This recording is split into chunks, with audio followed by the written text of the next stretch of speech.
Yep. Man, episode 1 of the Unnamed Podcast. If you're watching this and it's named already and there's a name on the title, it's named. I don't know. But this is episode 1 of our new podcast series under OTR. The point of this podcast is just to me bringing people into the studio who I admire, who I'm interested by, and who I think, I want to just have a conversation with because they're just incredibly dope people within the culture, man. And today, for the first episode, I'm very excited, man. We got FlightReacts in the building. What it do, Flight Crew, FTC. TC. Flight T, stand up. Hey, man, shout out On the Radar, man. It's a pleasure, man. My God, appreciate you being here, man. Thank you so No, much. it's an honor to have you. Man. I mean, you've been such an important part of, I feel like, the whole rise of streaming over the last almost decade now, right? That means a lot, man. And I ain't gonna lie, bro, like, the memes, the crash outs, even in the sports world, you become so important to, like, I feel like modern day, obviously sports video game culture, but also just like sports culture in general now, you know what I'm saying? So I'm very excited to like have a conversation with you, but like it's crazy because shout out the FaZe Boys, because like the FaZe Boys, like I had watched the Join the Lobby podcast. Yeah. I watched the Join the Lobby podcast because I was like, man, like I like watching interviews before I do my interviews, so I kind of know like where to veer, so I don't try to do too much of what they did, but like even in like the interview, you said you just don't do a lot of interviews, and when you started that podcast, I was like, damn, like, is he just like, like I've interviewed a lot of rappers, so I'm like, maybe he's just not like the most conversationalist person, but like you articulate yourself very well, and you're a great. Thank you. So like, what has been like the what has been like the motive or reason that you haven't really done too many interviews or strayed away from doing podcasts and things like that? To be honest, I feel like I have a lot more to accomplish. Like, I feel like I haven't even, like, you know what I'm saying, like, got to like the real juicy part of what my potential is, and it's like I don't want to miss out on like what I can give free game to, or like help out somebody that's on the upcoming and stuff, and just sell myself short. I don't know. I that's just personally how I thought. Maybe it could be overthinking, but I just felt like, obviously I know I'm not like, slow, delusional or whatever, but I know that like, I'm at a certain success point, but I feel like I can be even higher, and I don't want to like miss what I could potentially like say, what I could like, whatever I can give off to, so overlook it. I was gonna say, you don't feel like you've accomplished like so much already that you don't want to talk about it? Because you have. But there's always more. There's always more. Like with me, I'm never a satisfied type of person. Like I'm always like searching for like the next like avenue, the next, like biggest goal. Like, it'll keep me up at night occasionally sometimes. Same. Like that's naturally just me. I'm never satisfied. Like in my world, I think that like I haven't really accomplished enough. Obviously, like when you sit down, like you can put it down together, but that's just personally me. I just always want to reach for the stars and just, I don't have a limit, So I just felt like I didn't have that much to talk about. Like, what was somebody going to take from like my story, or what my like, but when somebody like you or anybody else, FaZe or whatever, brings that to like the upfront, it kind of opens my eyes, and it's just like, damn, I gotta like stop and smell the flowers sometimes. And cause I really be like all gas, no brakes with everything. Like when we have tunnel vision, you don't really sit back and really peep things out and be like, oh, like, you just accomplished this. Like, how do you feel? Like, I feel like I don't do that enough, for myself. I'm trying to, learn to do that. But I guess it just comes with just wanting to work hard, like, never, like, settle for anything. I agree. I feel like, do you suffer from imposter syndrome then? Because I feel like that's kind of that kind of plays a part of it too, right? Yeah. Like, you say it again, imposter syndrome. What's like a better definition? I think and anybody who knows, correct me if I'm wrong, because I could give it the wrong definition, but it's kind of like you're just never like, it's like you're never happy. Like you'll accomplish something, and then you'll be like, I don't deserve this. Like I feel like I'm like. Oh yeah, no, I definitely have a lot of those thoughts. The right definition too. If that's what you were talking about. I'm like 90% sure. Yeah. The persistent inability to believe that one's success is deserved or has been legitimately achieved as a result of one's own effort or skills. Man, no, that's probably one of the most realist things that somebody like kind of like in a way broke down. Like, I don't know, like, cause bro, I was just like any other kid, bro. Like, obviously, within time periods, like, I had a struggle period, but it's not like, I had no crazy like, down. It's just like any average, like, kid growing up, black kid, especially in the culture growing up. So it's like, I'll be sitting in like school or walking home from the bus stop, and I'm just like,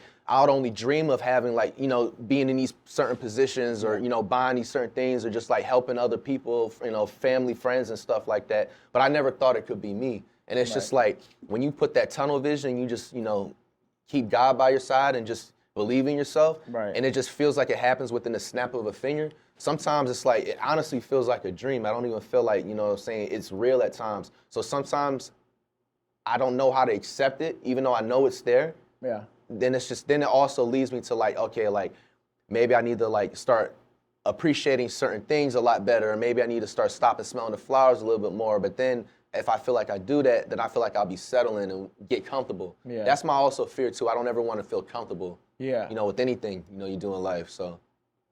Yeah, I feel that. I think like, you know, even thinking about your early story, like obviously you were born in DC, right? Yeah. You lived in DC for a couple years, then you moved to Florida. No, I was in DC for like 6 months. Oh, 6 months. Yeah. 6 months. Okay, 6 months. I had thought Nah, you 6 good. years, 6 months. But then you moved to Florida, right? So Yeah. you grew up in Florida, and then you made that move to LA. Yeah. Right? That move to LA, right? When you made that move, I think like one of my biggest things when I heard you speak about that was like, were your parents on board with everything that you were doing? Like, when making that move, going to the other side of the country, was that like something that was well received by your family to like kind of take that leap that you're kind of like talking about and like follow those dreams and try to make it work? Yeah, man. So, I mean, from the start, when I first started everything, there was, you know, obviously like the whole social media to them is just like brand new. Yeah. So they're like, you know, when they start seeing me, you know, get, you know, certain, you know, checks in, they're thinking that like, there's no way this gotta be, you're scamming, you're doing something illegal. So you gotta first get through that step, you know what I'm saying? Once it's that, okay, like, you know, you see it consistent, then, you know, you educate them a little bit more, then they start being accepting. And then the next move is just like, okay, like, you really wanna take that leap. At first, they was just like, you know, they never been to LA. Like, none of them in my family, like, ever been to that. Like, they just look at Hollywood, like, on the movies, and they just see, like... Right. Like, it's a dream. Yeah, exactly, you know? So they're not too, like... They wasn't too fond of it at first, but then eventually, like, you know, what are they going to, you know, say necessarily? I want to take the jump from my career. I believe in myself. So it's just me, you know, really was up to me, you know, to really make that leap after a certain point. Was it like a big culture shock for you? Because I feel like sometimes we're like, you know, like, we're both from the East Coast, right? Yeah. Obviously different parts of the East Coast. I'm from New York, you're from Florida. But like, I feel like whenever, even like me going to LA for like the last month and being with Kai, like it was just like, it's a very big difference from like, of like the culture, the energy, the whatever. You know, a lot of people like, they're not big LA fans because they say that like the LA energy is negative. Like I feel that way sometimes in certain places that I'm in LA. Not all, I do love like all my friends in LA. I love LA for that respect. But like certain places you do feel like a weird energy. Like, did that have any part to play with you when you moved there? Like what was like that, how did you get adjusted, I guess is more like the question, from moving from like Florida, sunny, obviously similar temperatures, but like different energies now? Oh man, it was honestly a complete change. I mean, without a doubt, you always want to stay true to yourself no matter where you move to or whatever and do in your life. But now it's a different shocker from like, you know, the way people dress, the lingo, you know, even like certain like, you know, words compared to like if you would say it in Florida, they would be disrespectful. In LA, rather in Florida, they wouldn't really like care too much or think about it too much. So it's like, you know, it's a whole different like, you know, literally ball game. Honestly, it took me, I feel like a few years to adjust. I didn't adjust right away. Yeah. And before I like moved to LA, I also like visited multiple times so I can kind of like, okay, like this is how they move out here. This is how they don't move in Florida, whatever. Like, and so you just eventually, I feel like you learn. And then it's like with me, I've always been like an introvert, but I can be extrovert at certain times. So I mean, I was never gonna just move out to LA and just be like, oh, like in the lam, this and that. You know, just stay to myself. You know, fuck with my homies, and you know, that's how it just really was. It was a natural like shift. It's definitely a difference though. Like Florida to LA, like it's no doubt it's different cultures, different food. That was another thing too. At first, like LA, like I couldn't find no good food, and it's just like. You gotta just honestly just know people that knows good spots. That's what I had to learn. Like, yeah. What was some of the good food you finally found out there? Soul food. But they do have good soul food. Yeah, soul food, Hispanic food. Like Asian, Chinese food. I've had Mediterranean. So yeah, it takes a minute to find the spots. You gotta find a spot. You just can't go to anywhere else on there. So. Who were like some of like the people that helped you get, you know, you mentioned your friends, but like, you know, I think when you see creators move out to LA, they start linking everybody, you know, like especially now, like they'll get the houses, they'll get the content houses, they'll get this and that. Obviously when you moved to LA, it was a very different time. Like it was kind of, you know, they're still doing some of the content creation houses, but it was on like a different level, it was more vlogging instead of live streaming. When you got out to LA, who were some of like, I guess like the instrumental people that helped you become accustomed to like this new lifestyle that you were living? Yeah, it's off the bat. It's easily DDG and McQueen. Shout out DDG, man. Yeah, you know, both of my dogs. So like, you know, especially with like DDG, like I was tapped into him since like 2015. Like I remember like we exchanged DMs and stuff. He's always been the same since I've like had convos with him. And I've seen like, you know, his vlogs back. He was, you know, dropping like 3 to 5 vlogs and stuff on a daily. And I would like, that would like really help me study low-key the LA culture. I low-key studied it just like watching them, you know, DDG and McQueen and stuff. And it kind of like helped me adapt, helped me to look what to look forward to and the lifestyle of it, honestly. Also, Mystic got jokes. I can't leave him out either. Mystic, yeah. So, you know, that helped me get like a little used to the lifestyle and, you know, what to expect from everything. The culture of woman, everything, clothes, cars, whatever. It's kind of crazy, like DD, you know, you mentioned DDG, and it's kind of like, I've seen like a lot of stuff online lately about like just giving him his flowers, because like he's really like, it's really cool watching like his evolution, because like to your point, we're talking about like almost 10 years ago again still when you moved out there, and to see that how he's, you know, similar to you, like how he's like always been able to like evolve, you know what I'm saying? Exactly. And like find a new lane, whether it's like, you know, he just dropped a new song with Plague Boy Max, or like even the Capaholics house that they have now, and he's found like this new lane in streaming, which I think he's for the most part done for a while, but like now it's like really taken off. Like I feel like it's important to give him his flowers, because it's just like it's crazy. It's not easy to do this. It's a no-brainer, man. Y'all gotta give my dog DDG his flowers. I mean, bro, numbers don't lie. Like at this point, y'all look silly, you know? Stop hating on my dog, man. DDG up. And we gotta. Oh yeah, here I got us some waters real quick. Nice. Thank you, Toby. Appreciate it. Appreciate it. Thank you. But yeah, I was about to say like some DDG and flight music soon, maybe. Mm-hmm. Okay, cool. Oh yeah, cooking for sure. But we'll get more into the music in a bit. But I wanted to talk to you because I think one of the funniest things that I had heard you talk about was like GameStop, right? And how you had traded in like a bunch of your games to get the 360. And it's so funny because like when I was in LA, funny enough, for this last month, we were driving around a lot, and I had seen so many closed GameStops, right? No way. So many closed GameStops. I feel like I haven't gone to GameStop in a long ass time. I ain't gonna lie. I go lie. This is like a very B-side conversation. But do you think the fall of games? What do you think is like the main cause of like the fall of GameStop? Oh, it's the greed. I mean, bro, like especially for you know, kids and stuff that don't have money like that, and they have older games. Like you can't be given, if you paid $50 for a game, giving them $2.20 and $1.15, and they're not gonna be able to upgrade their game. So I feel like that's their number one, you know, downfall right there is the greed.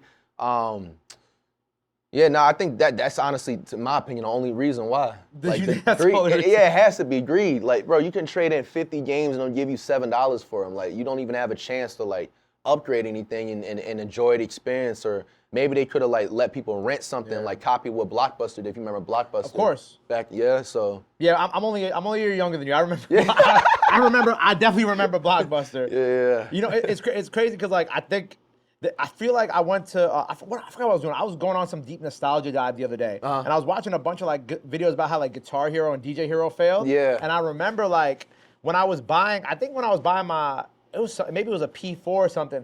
I had traded in, similar to you trying to get the 360. Yeah. I had traded in all these like Guitar Hero games, like the guitar controllers, all this stuff. And they gave me like $150 like you know what I'm saying? And I still had to pay like $300 whatever for the console. But it's so crazy seeing how like now they've gone from like being like, oh yeah, trade your games with us, we'll get you some bread, to like now they're like begging you to like just come mess with them and go into the stores and buy stuff. It's crazy. But like I also think like them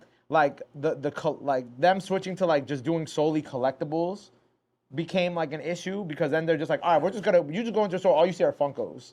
I realized that the last GameStop I went to a few years ago, they just had hella collectibles and it's less games. I mean, what's the purpose of it called GameStop? Yeah. Collectibles, you know, it's like. And they bought into like the Pokemon hype in like 2020 during the pandemic, like after Logan Paul started doing all that. And then like lastly, I just think like there's no more midnight releases. Like, I don't know. Did you ever do a midnight release before? Honestly, I didn't want to deal with the lines, but I always thought it was cool. I low-key wanted to. Now thinking back, I wish I would have, just for the experience, but I definitely remember the midnights. They had the Call of Duties, the 2Ks, like even like.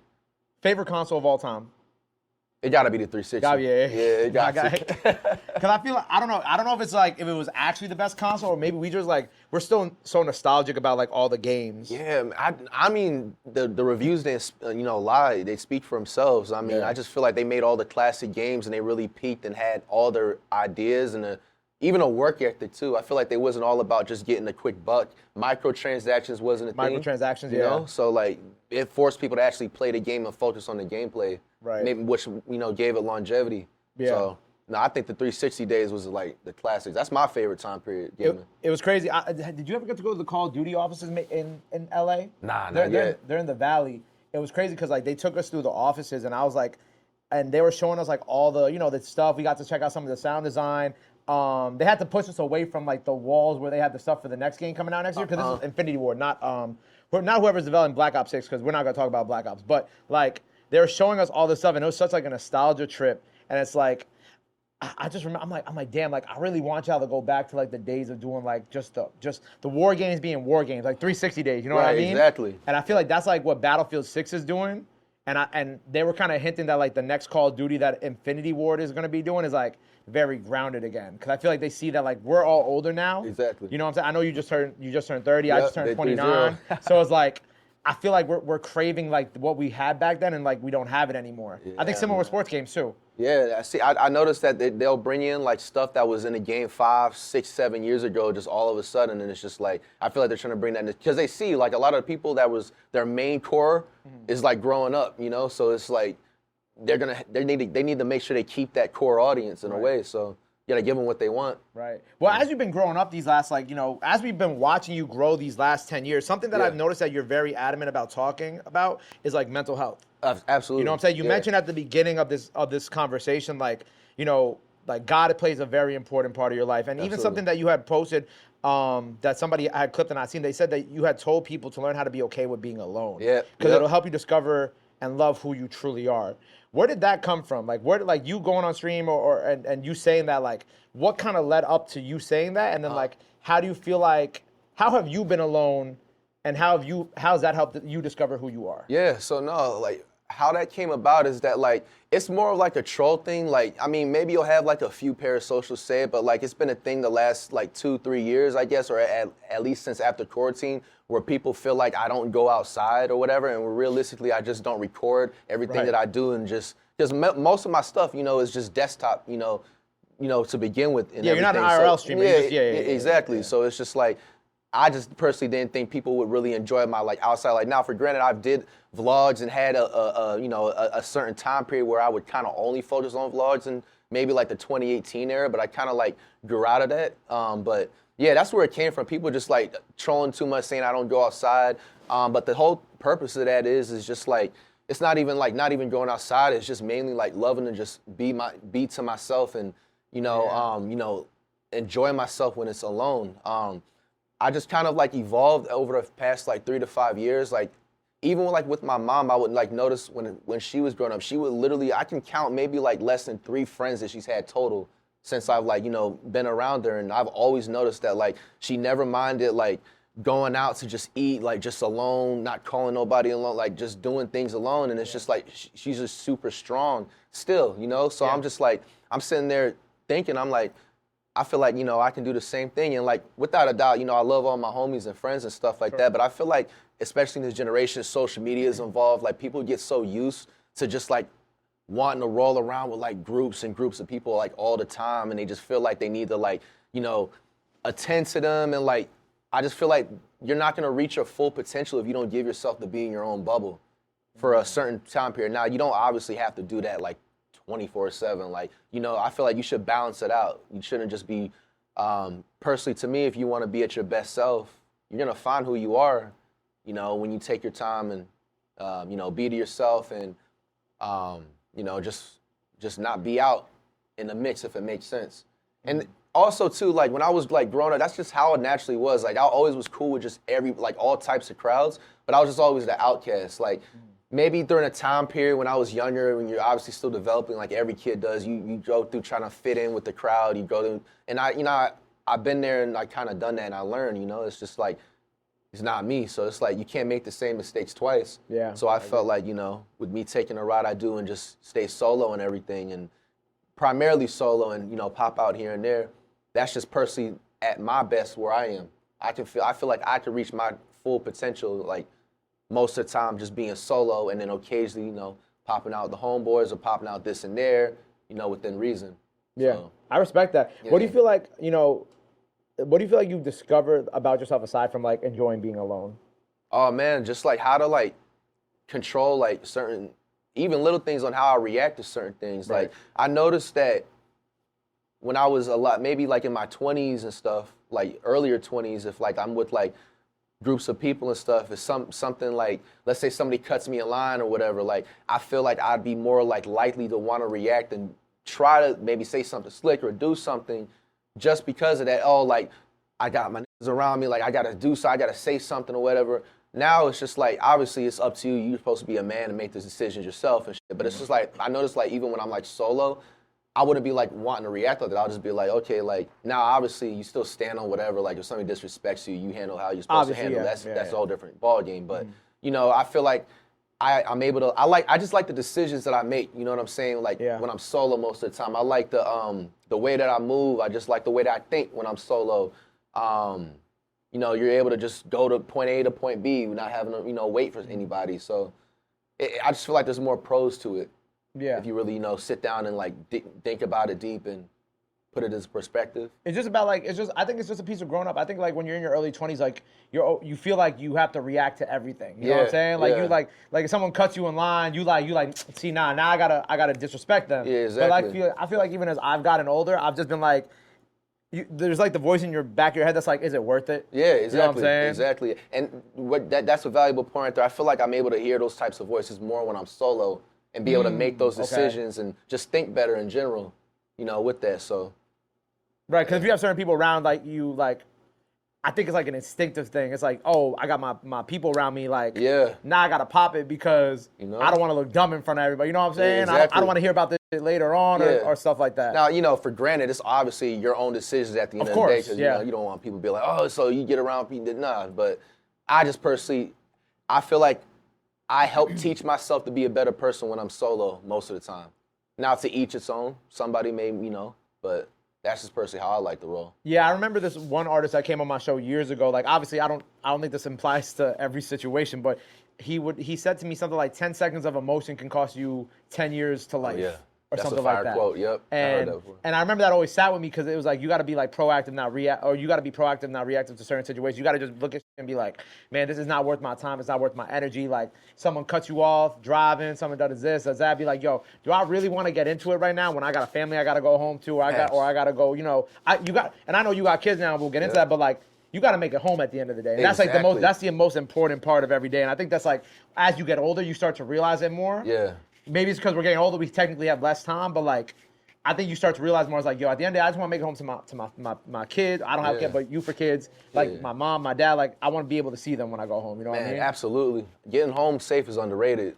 Yeah, super underrated. Super. And it's crazy because like when you're young, you don't really think about it. You're like, yo, I'm gonna just go outside, get lit, and like I'll get home. Exactly. But then like now as you get older, you start peeping things more when you outside. You have like a super heightened sense of awareness. Like you start feeling when shit about to go left, and you like, okay, I think now is the time for me to just go home. Yeah. And I think I've been starting to feel like, I think the last month of me in LA for Mafia Thon, I'm like, damn, being home is kind of underrated because I didn't have nowhere to go the whole time. I was just in the crib for most of the month, and I'm like, damn, like if I had my P5 right now, I don't think I'd be cool. I wouldn't want to leave or do nothing. Like I just want to go home, play Battlefield, play Fortnite, play whatever, and just call it a day. Yeah, man, that's the way to do it sometimes. Just that game will save you. It definitely will. Wait, you know, you mentioned earlier about trolls, right? Yeah. Obviously, again, this is like a reactive thing too. How have you grown to deal with the internet? Because you know, you mentioned how like you're at the end of the day, like you're a very calm person. You're not like super public facing. You're not in everybody's face all the time. Like you really keep to yourself, right? And I know, and in certain respects, like I'm the same way. And I feel like for people like us, when we see things online that are said about us, it could definitely have like a strong effect on us because it's like we just like to chill, right? Absolutely. How have you grown to deal with the people who troll you online or in your YouTube comments or in your Twitch chat? Like, what has been like the growth of like FlightReacts and how you've dealt with people like that? Oh man, I mean, in the beginning it wasn't easy, but to be honest, like I always naturally just had thick skin. I just think that's just like it could possibly just come from genetics, just the way, just being raised and stuff. But I mean, I just look at just like if you just sit down most of the time, like, and you look at the trolls and you look at it, you just got to put on a scale like trolls and then stuff that happens in real life. Like I would start to notice as like my YouTube and everything and streaming or whatever would, as the years would go on, like how many people would say all those nasty things to you in person, and how many times will it be said online? And it's just like anybody can, be a persona behind the keyboard or say whatever behind the keyboard comfortably or whatever, but it's like they're not going to say it on the line. I just feel like also it's like what you sign up for. Yeah. One thing also I will also give credit to like what my mom would tell me when I was like first coming up is just like just tune out the comment section.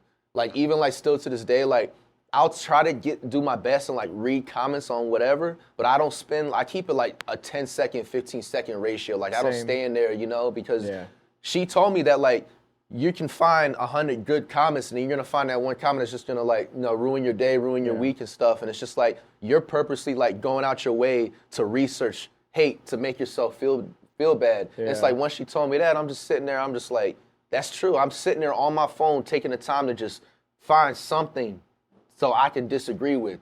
Because basically what you're doing is you're just looking for confirmation. Obviously, you show love and everything back and stuff. Like that's easy, but it's more of just like if you keep scrolling and you're gonna find something that's gonna make you mad eventually. It's like I'm trying to think of anything. You keep running red lights, you're gonna get pulled over eventually. You know, so that's how I feel. Like you just gotta tune it out. No, obviously, even still to this day, like, I'm human like everybody else. I'm not going to sit here and act like I'm a robot and just oblivious to it. Like, maybe a rare blue moon, something may get to me, but, you just got to keep pushing because somebody always has it 2 times worse. I agree. I think I had seen somebody, when I was posting about Mafia, somebody had called me, like, an industry plan. I'm like, that is mad funny. Because, like, I was reading through some of the comments because, like, most of it was, like, my friends. And then I found that one person, they're like, Gabe's an industry plan. I'm like, that's really funny.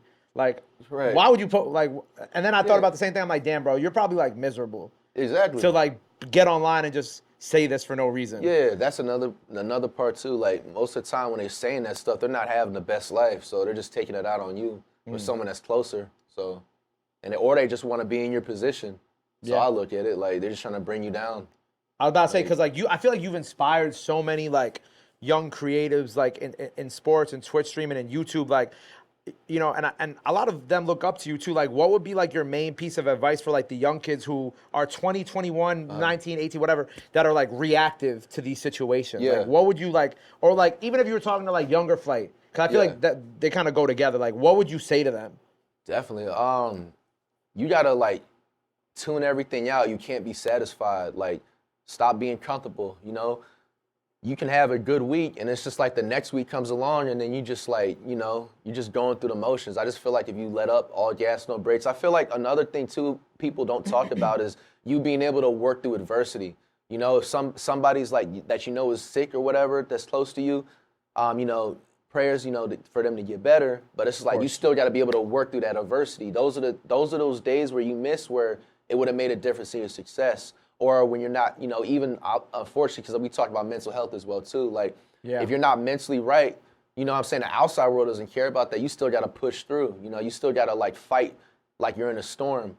And I feel like if you're able to get through the like humps like that, you're gonna be unstoppable. There's no way you're not gonna like be successful. Facts. Like, a lot of people, like a lot of the times, like even when I was coming up, I was going through all types of adversity, all types of mental issues, just mental. Wasn't there all the way, but I still pushed through. People wouldn't have even known that was going on.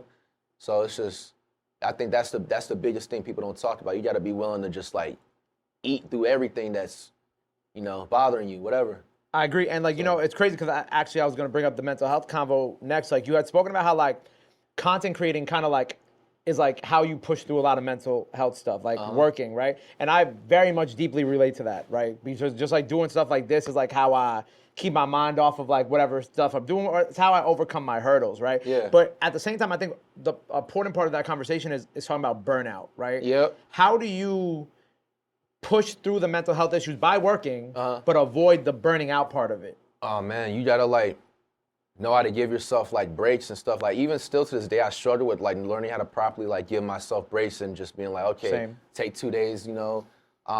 But yeah, it just comes with balance. I mean, I notice if you get too burnt out, like it just affects the work. So I mean, that's just like the, you know, case in point. You just gotta put everything into balance.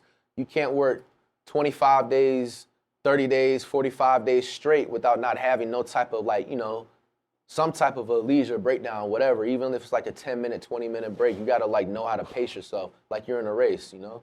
So yeah, I agree. like, yeah. And like I also think like I want to know like what is like your routine now? Yeah. Like what is your day-to-day routine now, and like whether it's content creating or just life? Yeah. Oh man. Honestly, like yeah, like every day is like, which is a blessing. It's like a different day. Like, you know, there's some days where, you know, I'll wake up, I'll fire on a 3 to 4 hour stream, you know, grab lunch or whatever, spend time with the kids, hit the studio, come back, you know, load up and do like 3 to 5 YouTube videos. And then there's other days I'll switch it up. Maybe I'll see the kids in the morning. Or maybe, you know, I'll go to the studio in the morning and switch it up. Yeah. Like it's really like it's a cool thing. You know, you just make your own schedule. So that's really what the day-to-day basis is. Like maybe I can be doing all 3 or 4 of these things in one day, or maybe I'll do one thing in one day. Like pretty much how the day-to-day life is going. Right. It's kind of the benefit of being able to be our own bosses and be able to like do our own schedules. Like spend time with the family here, do the content creation here, right? Yeah. Well, on like a different note, right? Like I gotta say, like on social media, you've been like one of the most memed people. Of all time, right? Yeah. And like I had like seen a tweet, and they're like, you could use a FlightReacts GIF for literally any situation, right? And it's funny because my engineer just walked in. Cam, hi Cam. Cam is when I told him you were coming. Cam was like, yo, I love the flight memes, right? Yeah. And so like I went on like a Twitter deep dive, and it was funny because Scuba Ryan on Twitter, who was like a pretty big Twitter account, he said FlightReacts was the original clip farmer. He's been doing this since the start. So I want to say. Like not even like a clip farming tip, but like, are there certain points where you just like where you'll do something and you'll just be like, damn, this is gonna get memed online? Nah, bro. Honestly, like a lot of these like memes that I be seeing, I just be like, bro, these are just normal videos that like I just randomly uploaded at like 2, 3 in the afternoon, and like at that time it didn't do like no crazy like numbers, and I'm like, bro, like this, I didn't think of it as nothing. And it just shows you how powerful the internet is. Like, it's just like once anything's up there, anybody can make it to something, you know, eventually. Now, I would, you know, cap and say that I wouldn't have known something was going to go, maybe on account of hands. But, like, when I do stuff, I just feel like it just comes natural. I don't really have that, like, oh, I want this to be, you know, viral. Because I feel like if you try to go down that path, then it's just, you're not going to be, like, authentic. Right, which we've seen these last couple of years, too. Yeah. We've seen a lot of people, like, clip farm, and you're just like, all right, well, we know why you're doing this. Yeah, you know, so, yeah, honestly, that just naturally comes. Like, that's always also been me, too. Like, if I'm, like, comfortable, like, around certain people or just, like, with the camera on, just by myself, I'm just naturally, like, a goofy, just, you know, energetic type of person when I can and be animated and stuff like that. Like I've always, that's just naturally me. I just have that like goofy side if I'm comfortable in the environment that I'm in and stuff like that. And yeah, so it just, I never expected half of these gifts that I see, I'd just be like, y'all thought this was funny? Like that's just personally me, but hey. Is there a particular meme of yourself that you like? Like, do you have a favorite one? The one where I had the shirt cover. I don't know if you did. Yeah, that one right there. That was just a normal reaction. I was reacting to my boy Cash Nasty, and I was just like trying to hide myself from like not showing me like laughing and shit. And I guess they gift that or meme that, and that became a thing. Right. Like I don't even think about shit like that. It just like I feel like if you go into the Giphy thing on the messages and you type in FlightReacts, there's probably like a million different ones. Wow, that's crazy. With you know, a few of the other ones I saw online, and I saw this one where it's like FlightReacts. This just popped up on my Twitter feed. He said FlightReacts crashes out, damn near put a hole in his door, which you've done before. After watching a clip of Zoe Spencer farting next to Zeddy Will, that was one I seen. Shout out Zoe, shout out Zeddy. This is all, you know what I'm saying? Zoe coming up too, but like that was a funny one, and like that kind of prompted my next question, and it was actually from my barber. Because I was watching it in his chair. My barber wanted to know, how often do you got to get your wall or doors repaired? Ooh. And then how much does that cost you? It honestly ranges. So like, sometimes, like, if I break my door, I get lucky and it's not fully off the hinges, and that repair would be like a simple $40 to $100 fix. But, like, there's times where I actually break the full door off, or, like, the wall is too, like, a big of a hole where it needs to be repaired. Like, I've spent, it can be over, like, a course of 3 to 5 months, I could spend up to, like, 10, 15 bands on the door. Wall repairs can reach into a couple of the thousands. The controllers. Yeah. The controllers, forget it. Yeah, that's a couple of thousands. Like, it's something you gotta accept. I mean, at least. I've always had that anger too. Like, I used to actually do worse shit. Like, when I was younger playing the 360 days, I used to, like, take the remotes and just, like, stomp on them, like, rip the buttons off of my mouth and stuff. Like, people would put me in a mental ward if they seen how I raged back when I was, like, 11 and 13, so these were, like, genuine crash outs. Yeah, no, I was like, when people say crash out, like, nowadays, I kind of laugh with the 2K gameplay or Madden, whatever video game I'm playing, because they didn't know the real 11. My literal peoples had a worry for me with my rage. Like, my grandma would always be like, "You're scaring me. Like, there's no way a human should get this mad at a game." And I would be like, I mean, I have passion. I thought it was normal. Yeah. And just, like, I don't know. My mom used to be worried for me too when I used to play Modern Warfare 2 in my basement, and I used to, like, I didn't rip the buttons off with my mouth. I didn't go that far, but I would genuinely, like, be downstairs, like, sitting on the couch, like, slamming the controller into the table to the point where it gets stick drift. Ooh. And I actually did that recently. One of my P5 controllers has stick drift because me and my producer Rob, we play Marvel Rivals. Yeah. And I've crashed out so bad on Marvel Rivals before that, like, I literally would just, like, I take the controller, I go like that on my desk in my crib, and then one day I'm like, wait, I can't move the controller to the right anymore. Oh, and then I got stick drift on one of them. Yeah. But his crash outs is mad funny, because he'll just be like, his mic won't be on, bro. Yeah. He'll just turn his mic off, and he'll be crashing out behind the mic, and he'll turn it back on. He'll be like, "All right, good night, guys," and he'll just he'll just lead the party, turn off his whole thing. Yeah. And that's his crash out. So it's just funny seeing, like, the different levels. But you said you could spend 10 bands on the wall?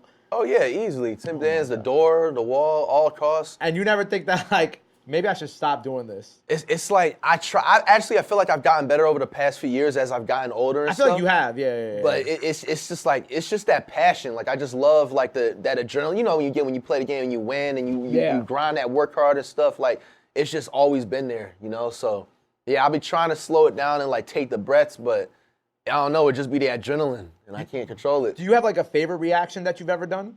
And a least favorite? Yeah. I think favorite. Man, low key the Curry shout out. Oh, the Curry shout out. Yeah, the one on when he was on Instagram Live. Yep. That's probably, at least, if it's not favorite, definitely top 3, top 2 if I can't think of something on the back of my head. And then least favorite, man, anything that has to do with, like, somebody passing away.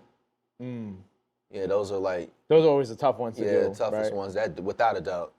But on like the Curry side, it's funny because I was actually gonna bring this up too. Yeah. Like, Curry's been, like, one of your favorite players, like, ever, right? You're a Golden State Warriors fan, right? Yes. So when Curry did that and he shouted you out after the fans asked him whatnot, what was your like obviously video reaction aside, like, what is going through your head at that time? Man, like, it's quarantine. It's just like, and then it's just also remembering, like, that's when everything was, like, shutting down. So, like, I'm low key, like, I wouldn't say panicking, because I know I'll be straight regardless, like, the desktop and stuff like that, whatever. But I'm just like, damn, like, I still want to, like, be able to, like, record stuff outside or whatever. I don't know how long this is gonna last. Like, I just went through, like, an overthinking period and shit. And it's just, I'm sitting here one day. I'm trying to remember if I was on stream or I think I was off. And then, like, I had a few people, like, send me, like, "Oh, Curry shouted you out," and I thought they was lying, because I've had that before where people would, like, fake say, like, "Oh, like, this person shouted you out," and so, so I'm like, man, y'all lying, like,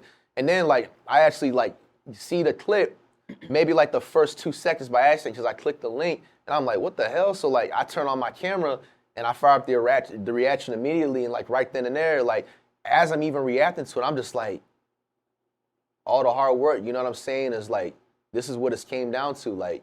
That was, like, really that confirmation that, like, everything that you've worked hard for. Now, obviously, for granted, there's other, people and stepping stone or whatever that, gave me that confirmation. But it was, like, with that, with Curry, I don't know, it just, like, you don't know who's watching. That's what I was trying to, say. Like, you don't really know who's watching. Like, and that just opened my eyes. Like, it's like never a limit to anything. Right. So.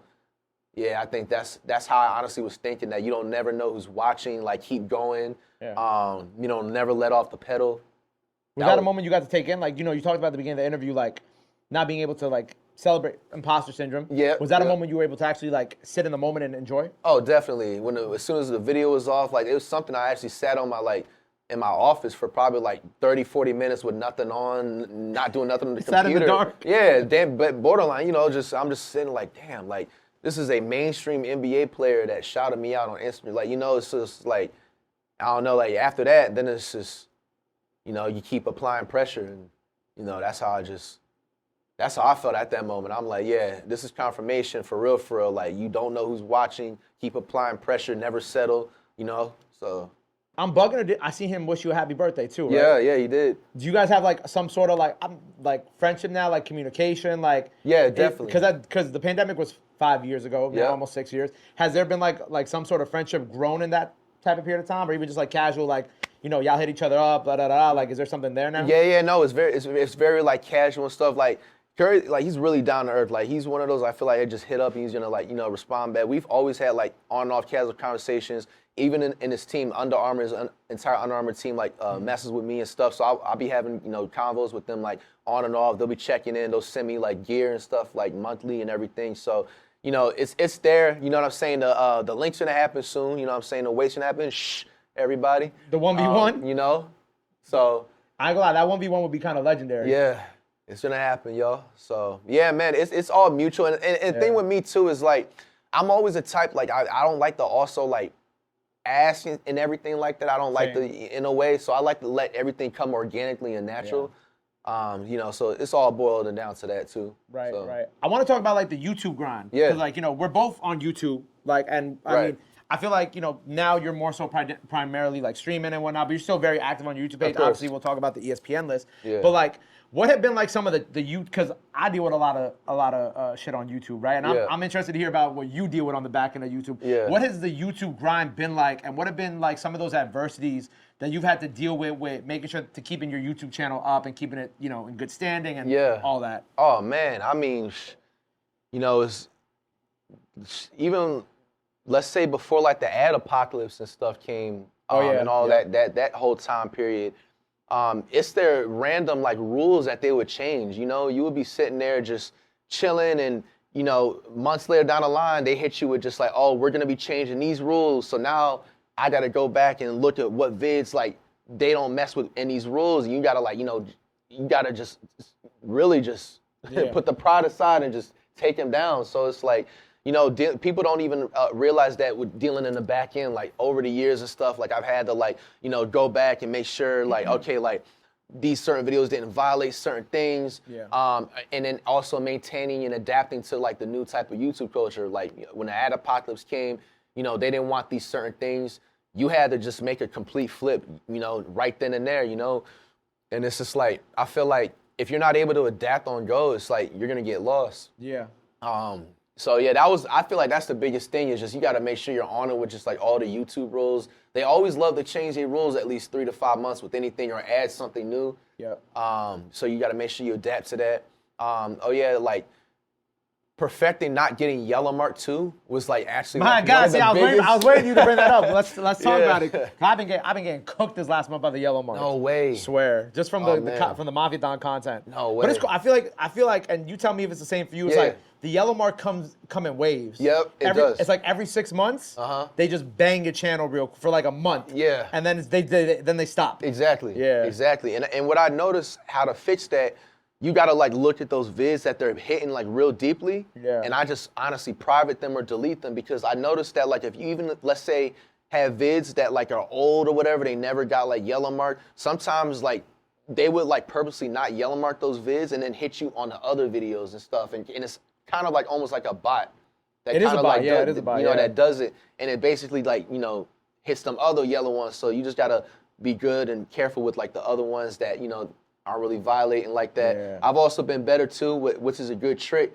Try to like, in certain parts of the video, like bleep out random words. You don't got to bleep out everything, obviously. But bleep out random words. And what I usually do, I'll have like maybe 2 or 3 draft videos of that, okay? Like, I'll bleep out this part of the video, okay? And then they still yellow mark it. The second vid, bleep out more, and they still yellow mark it. And then the third, by the time the third comes, they don't hit you with that. Yeah. So, yeah, I just feel like they get you with the cussing. They don't really want to say it, but, like, it's like they... they say it. Yeah, they say it, but they kind of disguise it, but they also don't, I feel like, be more clear about it. Like, you really got to be careful, like, excessively cussing on and, like, all together in a short time period, man. Yeah. Like, if you spread it out in a way, like, you'll be fine. Yeah, I think it's literally what I've noticed is always in like if it's in like a 30-second mark, right? Yeah. One of the dumbest rules they introduced is like the no cursing in like the first like 15 seconds of the video, which was I think they introduced that last year, but then I think they partially rolled it back. Yep. And I'm like, this is so stupid because you make music too, so it's like naturally in some music videos like the tag will have a curse in it, or the first couple words might have a curse on it, like what are we doing? Like you know what I'm saying? Like. And that's dumb because it's music, it's self-expression. So like, how are you gonna ding me for this? Exactly. But it's weird because they pick and choose what they want to do. Oh, of Because like me being a music channel, like think about how many videos really have cursing in it, right? Exactly. And then, but for some reason, like they start dinging all the Mafia, not all the Mafiathon stuff, but I'll say like if we had like 90 videos from Mafiathon, they dinged like 8, 9. Yeah. But it's like it's so weird because it's like okay, but if bro over here is cursing more than bro over here, but you're dinging bro over here instead of the bro here. Where can I get like a valid reason? Yeah, it's not consistent. Yeah, that was the thing I be having a problem with. Like a lot of this stuff though, yellow mark you isn't consistent at all. Like I be trying to like figure. I'm like, okay. Like, you're just trying to play by the rules. Yeah, like, you're like, exactly. I'm trying to play by your rules, but I can't. Yeah, exactly. So it's really like a finesse game with the yellow marks. You just gotta especially with the cussing and stuff. If you able to just like maybe finesse like 3 bleep outs of them, they always like usually green your stuff. Did you do you do like the third manual check? Do you know that? I know what you're talking. I've had it on a few videos. They just started doing that this year on my. No, that's been there for like a year and a half. No, on mine. Oh, it's only. No, it's a separate link, right? Oh, I'm about to put you. You gotta. I got you, please, bro. Like, so boom, right? So it's like you get hit right? Then you click manual review. 90% of the time that. You know how that goes. They're gonna be like, nah, your video's still a dub. Yeah. Then there's actually a separate link that you go into. You put your channel ID number in, then you put the video link in, and then you say, then they'll give you like a little prompt to give you the reason why you think your video is good. Yeah. So you'll be like, oh, YouTube rated it as, I always copy and paste it, and I say what YouTube rated it as, and then I'll put the reason why. It'll be like, oh, like they're cursing in the thumbnail or title of the video. And I'll be like, there's no cursing in the thumbnail or title of the video, even though there's cursing in the video. Yeah. And like, I would say like 80 to 90% of the time, it flips green. Oh, man. I got you. I'm going to give you the link after this I interview. need that link. But what happened recently that, again, is part of the inconsistency is they did that to one of my videos. I got it cleared. Like, I had the proof that I got it cleared. Right. And then they re-put the yellow on it, which has never happened to me before. Yeah. So I hit my YouTube guy up. I'm like, yo, like, what y'all on? Yeah, that's weird. Like, why y'all do? And it's not even like a big artist, so I'm not like overly tripping. But I'm like, yo, like, what is wrong with y'all? Like, for real. So like, yeah, it's definitely a finesse game. Have you had to take down? I mean, you said you draft some of your videos, but like, if we talking about like copyrights, have there been any videos of yours like that you've had to take down? Or I'm sure you've probably gotten a strike or something before too. Yeah, definitely. Nowadays I'm a lot more like clever and like especially on the reaction side and in the reaction community, you'll know like the certain channels that just don't, even still to this day, I think it's pretty weird because it's like everybody I feel like benefits or whatever, but there's some of them that just generally just don't fuck with reaction channels and they just don't want you reacting to their content and stuff. And as like the years go on and stuff, you'll learn like which channels, and I just honestly just like, blacklist them. I just don't even like, you know what I'm saying, make sure I don't. Even on Twitch? Twitch, same thing with that too. I've dealt with the copyrights and stuff like that over the years. A lot of that stuff is like secretive too. I've never really came out and spoke about like, this and that, and even still won't. But it's like, I've been hit with a few or whatever, and then like sometimes like they'll just be like, okay, like you use this or whatever, like you need to pay me or whatever, or give me half or something like that. And it's like, okay, that's how you feel, but whatever. It's just, you handle that, and they retract the claim and stuff. Yeah, it's a headache, and it's definitely like a big vibe killer too. Because it's just like sometimes it'll be like a good video, and I'll just be like, bro, you have so much potential to like let your channel grow if you let other people react to your stuff, and it's like they just don't get it. They look at it sometimes as just like, oh, we're just taking your stuff and reacting to it and trying to make a buck out of it. Like that's not how it's like we look at it. It's just being entertaining and I feel like over the years they've gotten a wide variety of channels have gotten a lot more comfortable with it compared to how it was in 2016 when I first was coming up on the reaction stuff. So it's getting there. I feel like a lot more will be more comfortable as the years go on, especially with like how TikTok is and stuff now and the streaming world is, you know? Because there's some people that will stream and don't even like upload their clips on YouTube. So it's like you can't stop their live if they're reacting to your stuff. On Twitch, because you can't. I don't know how you issue takedowns on Twitch. No, they can't really. No, you can't unless they leave the VOD up. You know, they can just delete the VOD right afterwards. So I feel like they're gonna stop like really honestly caring, because somebody that's streaming that doesn't care for YouTube, they can just react to it on a stream and can't really do nothing. But it's like when a movie trailer comes out, I've seen people react to movie trailers and then they're like, oh, well, my video got blocked. Yeah, that happens too. But like, I feel like a lot of the times, like even when people react to our content, like I would never take it down. Yeah. Unless they're just blatantly like, it's just like they're ripping my content, putting it on their page. Right. But if it's like reaction, it's like, nah, it helps me out. Yeah, you know what I'm saying? If anything, I benefit from this just as much as they do. Yeah. So why would I take it down? It never made sense to me why I would do that. Yeah, it was the weirdest thing. I don't know. I just feel like they didn't look at it in the bigger picture. Like, yeah, it was really weird. Yeah, super weird. But I think like if you could give feedback to YouTube, right? Yeah. What would be some ways that you would want to improve the platform? Oh man, YouTube, y'all got it. I feel like I'll send this to one of our YouTube guys too. Oh yeah. Yeah, I'll send it. Go ahead. Yeah, no, YouTube, like much love. We love y'all over here. We do. Y'all I feel like at this point in time of age, gotta have like a consistent customer support place. Like they should be like a number you should call, and let's say like even like a 24-hour line you should be able to call, and let's say you got a video that's yellow marked, you don't even think, or age restricted, because I deal with that sometimes too, like playing like video games that they excessively cuss hard, like they'll get age restricted, like, but I feel like it shouldn't be age restricted. I feel like you should be able to call and be like, hey, like, can y'all review this video, look at it and make sure like it actually deserves it. Like, I feel like that'll make a difference and help, or like, not even just customer support. I feel like they need to like throw more like opportunities in terms of just like especially for like smaller creators that are up and coming. Like, I agree. I feel like it's especially nowadays it's really harder to get into that YouTube and like that streaming space. They don't really offer a lot of like different avenues where you could possibly like grow and stuff. And what else I could say? I feel like their algorithm too is a little bit shaky. I feel like definitely is. Yeah, if you ever test it out, you logged out or just like logged into like a random computer and you just go on YouTube, the first thing you see on the front page is just like most of the time it's something that you would never even think of watching. Right. I don't feel like they do a good job at like placing, a wide variety of things that people can watch or, find out, for themselves. Yeah. Trying to think of some other things. Definitely. The number one thing is the customer support. Yeah. Y'all are too mainstream not to have a 24-hour customer support. Anybody has a problem, whether like they can't log into their channel, they have a yellow mark, age restriction, wrongful copyright strike. Yeah, copyright strike. Wrongful copyright strike. Yeah, wrongful remove video, whatever. Like they should be able to call you guys. We shouldn't have to go through a chat where it's like they'll hit us up every 2-3 days after the or like go through our MCMs. Like I'm in an MCM with like Create Music, cause obviously we're a music channel. They help me out like a lot, like very much. They do a lot of good stuff for me, and like I have to hit him. And he's my guy. Like he'll answer any time of the day, but he'll be like, bro, this is BS. Like, why are they doing this to you? Yeah. And then we got to go through this whole thing. Like last year, like we're talking about wrongful takedowns. Like it was a Spanish artist. Some kid uploaded the audio to like DSPs and then issued a takedown on like my video. And I'm like, what's wrong? Why would you do that? And so then we have to go through like the English YouTube thing, and then we have to go through the Spanish one. And the video was like one of our biggest Latin videos ever, and it was gonna get taken down on my birthday. So I was like, bro, but like talking about punching holes in walls, bro, I was ready to rip my door off the hinges too. But then it actually it got resolved, everything was cool. But the fact that it took up until the last day before, like I'm like, there's no way we could have expedited this process. Like I've been, you know what I'm saying? Like you guys talk about how much you love us, and I'm sure the same thing with you. They're like, yo, we love Flight, Well, if you love us so much, help us. Exactly.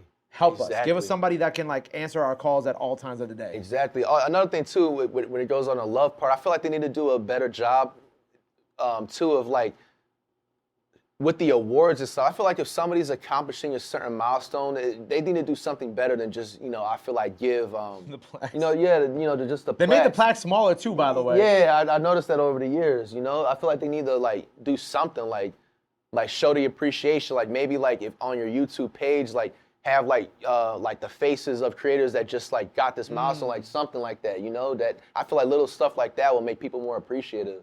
The top creators of the month, you post like their faces or something on the front YouTube page or something, or you know, little things like that. More community oriented. Yeah, more community. I don't want to say feedback, but more community oriented stuff. Yeah. I Definitely. feel that. Now, kind of going to Twitch streaming, like, how do you feel about like, like I said, we're talking about the last decade. How do you feel about like where streaming has gone from like then to now? Because you have talked a little bit about the IRL stuff, and it feels like when 10 years ago, like, you know, it was mostly more video game content, right? Like I used to watch like Dota streams, obviously like your streams, Call of Duty, Fortnite. You know, we think about like Ninja back then as well too. Yeah. How do you feel like? What is your opinion on like how it's evolved now? Kind of like, I don't want to say gaming has kind of taken like a backseat, but like, you know, like people are more so into the IRL streams, which I feel like it's kind of like a because of COVID and kind of like how we're all stuck inside. Yeah, you know? yeah, agree.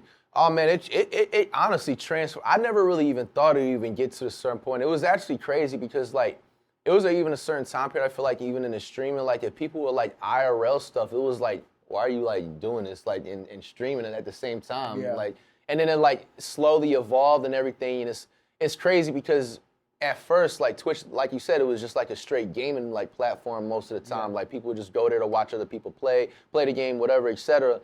And you know, seeing the game stuff like start to take back, I feel like it has potential to launch back up again when GTA 6 drops. So that's a big thing to see. I'm interested to see how the community is gonna shift or what's gonna happen whenever that's out. But honestly, yeah, that just comes from people like getting bored with just being inside playing the game. Like the game's just not being as fun anymore to everybody, and they're just trying to find another avenue. Like honestly, straight up, like you know, somebody's not happy playing the game. They're, you know, I can just go outside, I can just record my life, and let's see if they mess with it. Do you ever see yourself maybe get more into the IRL stuff or no? Honestly, not all the way. I definitely like, you know, exclusively like if I have a certain event to go to or maybe like a cool ass 1v1. Yeah. Like I definitely would love to like, you know, IRL stream it. But I don't know, I just feel like my lane is like the desktops. Yeah. You know, so like I could dibble and dabble into the IRL, but like I'm also not the type to just like jump into something just because it's like everybody's doing it or like, you know, it's trending or whatever. Yeah. And also too, security purposes too. I just feel like it's expensive. Yeah, no, not even with that. It's just more of just like, I just feel like I don't want to have that like type of, that burden of, you know, I just feel like I wouldn't enjoy it having to look over my shoulder constantly, like while I'm like going out somewhere while I'm live streaming. You never know who's waiting, who's looking and stuff. Obviously you can take the proper resources to do that, but that's just personally, it's not fun. It wouldn't be fun to me.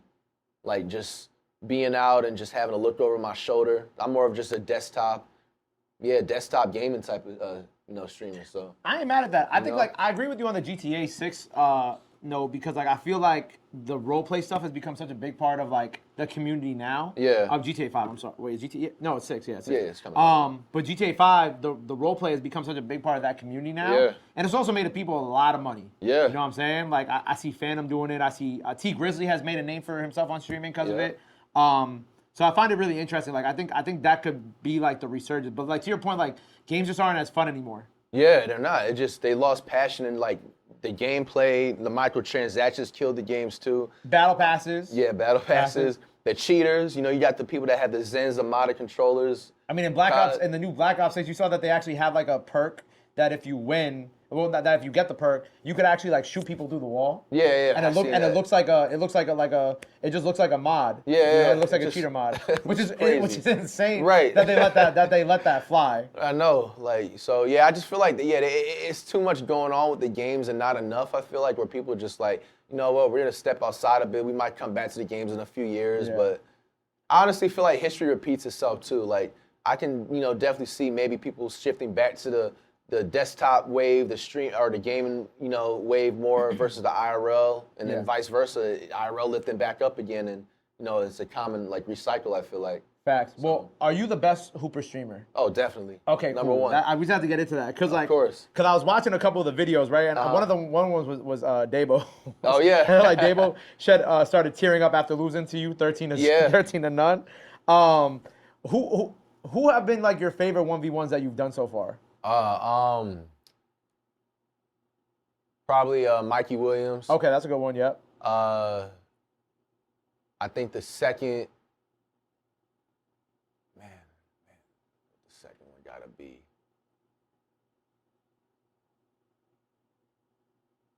Man, that's a good one right there. I think the second one gotta be like,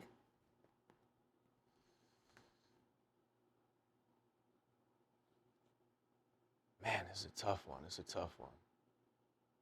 Mikey Williams won. No, yeah, the Kenny Chow one in 2023. Okay. The June opener. Okay. Where I had snapped like a losing streak. Okay. And everything, so that was a big one too. And also the Flight Mike one, that was the ankle breaker one. I like that one too. Is there any what are some 1v1s that you want to do in the future that you kind of have on your bingo card that you want to get done in the next couple of years? Oh, definitely. Curry got to be in there. Right, we said that. Yep, Curry. Yeah, Curry. I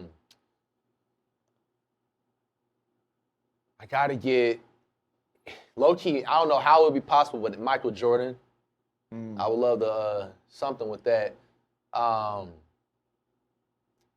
Who else? I feel like Jordan don't really leave the crib, to be honest. Man.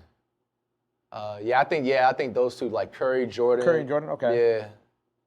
I respect that. Yeah. I seen I think it was on his the touring the America tour that you were supposed to do one with Speed too. Yeah. So that was he was side at you. He said I know, it was a whole confusion. So like the first time he called me out to it, like his fans said I lived in San Francisco. I've never lived in San Francisco in my life. And like, why did he think that? I don't know. Like, I guess, I wouldn't blame him because like his chat was probably spamming, and it's like, if you have thousands of people spamming you, you're gonna think something's like the truth or whatever. So he thought I lived in San Francisco. I don't live in San Francisco, and like he's only in each spot. If you see for like what 6 to 8 to 10 hours, in LA to San Fran is like just a 6-hour drive. I wasn't gonna drive that, and then so that happened. But now I'm gonna drop Speed off though. 13 zip coming. 13 zip on Speed. Yeah. Stamping that. Yeah, I'm shake stamping on that. All right, shake on that. So Speed, whenever you see this, bro. Come on, Speed, man. He's waiting for you. And I also had seen this was a pretty cool one. I seen how Drake had shouted you out in the stream with Aiden. Yeah, he said I'm number one. He said you're number one. Number one Hooper streamer. Yeah, Hooper streamer at best. Yep. Drake stamped it, all right? Hey, Drake, real recognized real. He knows ball. W ball knowledge. And Aiden even said that streamers are better than rappers in basketball. Yeah, I think so. I think so too. I think so because for granted, rappers definitely have played in the hoops and whatever, or sports, but I feel like most of especially the streaming world that started out in the game world, we all played actual sports on teams and stuff, and that was literally our life. I wanted to be either in the NFL or NBA. That was my life before I got injured and found out about YouTube and the gaming world and stuff. Right, because you were playing ball before. Yeah, exactly. So I feel I just feel we're just more athletic. We're just more we just have more cardio, everything. Well, you don't sip, so you know what I'm saying? You don't be sipping, so. Yeah, never. I'm sure that probably helps. Yeah, I can't. Never. How do you feel about the current state of that? Talking about the NBA, how do you feel about the current state of the NBA? Man, I feel it's so much potential for it to get better, but I just feel they have a combination where they're so comfortable with the money that they're making that they feel they don't need to make improvements. Yeah. Little stuff like the All-Star break, it's just so trash the last 2-3 years. I feel they have a potential with the All-Star to just make it the nostalgic that everybody misses, back in the day. Or even add on certain things. I feel they can add on a 1v1 contest people would enjoy.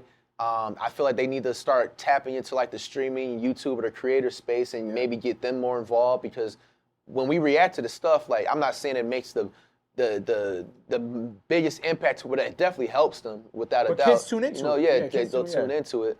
The stuff with the playoffs, I feel the playoffs isn't as hype as what it should be, and they need to do more just media to it, just more work to it to make it, what it is. The refs, you know what I'm saying? Certain nights they be tripping, I ain't gonna lie, come to New York during the playoffs, bro. I promise you won't say that. Yeah? Come to New York, when the Knicks are in the playoffs, come when the Knicks are in the playoffs. I don't think you could say that over here. Really? It was crazy. When they were playing in the playoffs last year, yeah, bro, insane. Yeah. Insane. The energy in New York City, but I just think it's because we're so jaded, so that's also plays a part of it. Yeah, and then go ahead. No, you're good. And then also, I be hearing, that's what I hear around the community. Apparently, it's hard for people to watch the games or something nowadays or something, because I guess when they try to make them pay for it or whatever, it's just harder for them to just I guess the access for people to watch the games or something. I think they're making it harder So I feel like they need to, if they do that, make it to where maybe people, if they're live right now, let them react to the game or watch the game or whatever. I feel like they need to be more involved in the community. Community makes the NBA. Same thing with any other sports league, Sure. Yeah. I feel like if they show more love to the community, they're gonna show love back, and it'll get right back to what it was, early 2000s, 90s, etc. Like, gotta have cooler jerseys too for the All-Star games, bro. Exactly. We kind of lost that sauce. I know. Like after like the early 2000s, bro. Especially when we were like, I feel like in high school to like college time, when they started doing the T-shirt jerseys. I think that's when they super. You know what I really miss? The Christmas game commercial where it was like KD, Melo, LeBron. They were doing Christmas carols by shooting the ball. Like they don't do cool stuff like that anymore. No, like I think it's like it feels too like corporate-y sometimes. You know what I'm saying? That's a great way to describe it. I feel like it's too corporate. They don't let the players play. Another thing too, it's like certain celebrations. Like you'll see stuff with like Ja. Like they're not letting him do his grenade celebration. It's just like, why can't he just like just be himself and just. Like, we all know who Ja is at the end of the day. Exactly. Like you're not hiding anything by not letting him do it. You know what I mean? Exactly. I feel like when they do stuff like that, it's going to take out, like, that authenticity in the game and, like, keep people in a shell, like they're controlled or something. I don't know. Yeah, I feel like, how do you feel about the in-season tournament? It's like I like it and don't. Like, I like that we're getting a lot more, like content-wise into the NBA. I just feel like they can go about it the right way. For example, like that, they should, once again, bring the community together, bring, more people together instead of just being so, like, so standoffish about it. The court colors kind of threw me off, too. They do. They're a little bright. They're I ain't gonna too lie. bright. It was, like, very jarring. Like, I remember we were at a bar watching, like, oh, man, who was it? I think it might have been the Knicks or the Lakers. I think it was, like, the Lakers one because the court was purple. And I remember it was just, like, very, like, it was hard to, like, look at. And I wonder how like the players feel about that, like balling on a purple court when they're so used to, obviously there's like the plain hardwood floors. Like I feel like I don't know, it just hurt my eyes. Yeah, it'll throw me off for sure. Yeah. Well, like moving on from that, like because I want to talk about football, but I'll stay in this basketball lane right now. Like the new 2K, like I had seen that you've been playing it on Twitch. Yeah. Right. What are your thoughts on this year's 2K16? Right? No, 26.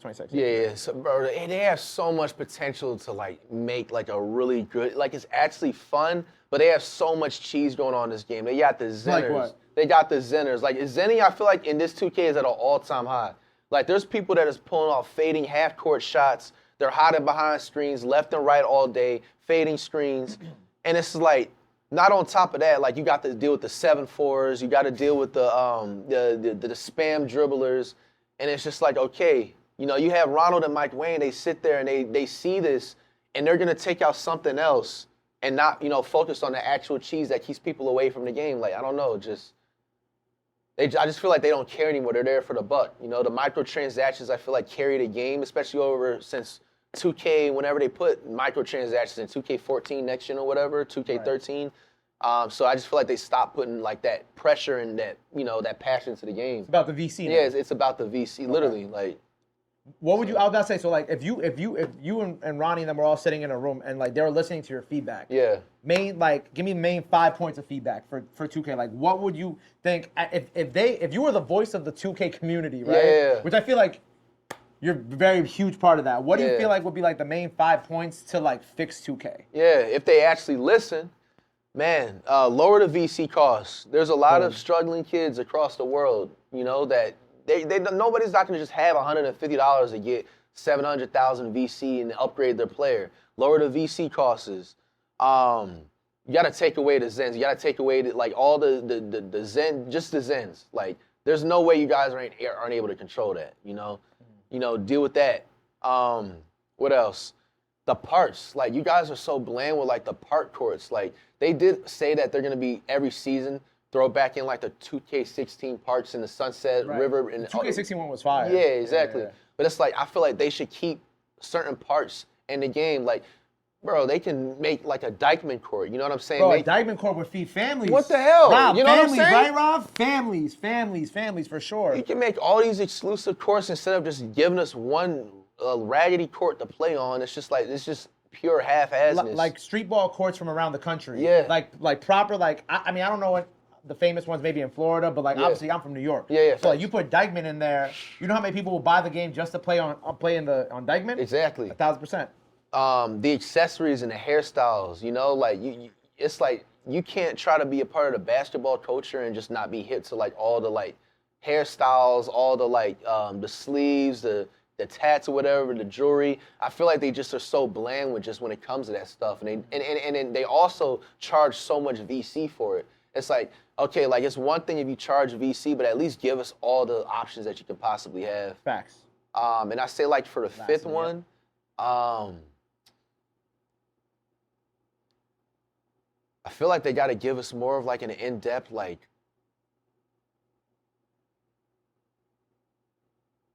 I'm trying to think.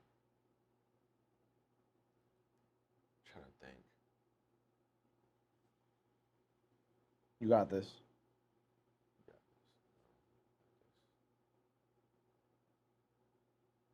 We got this.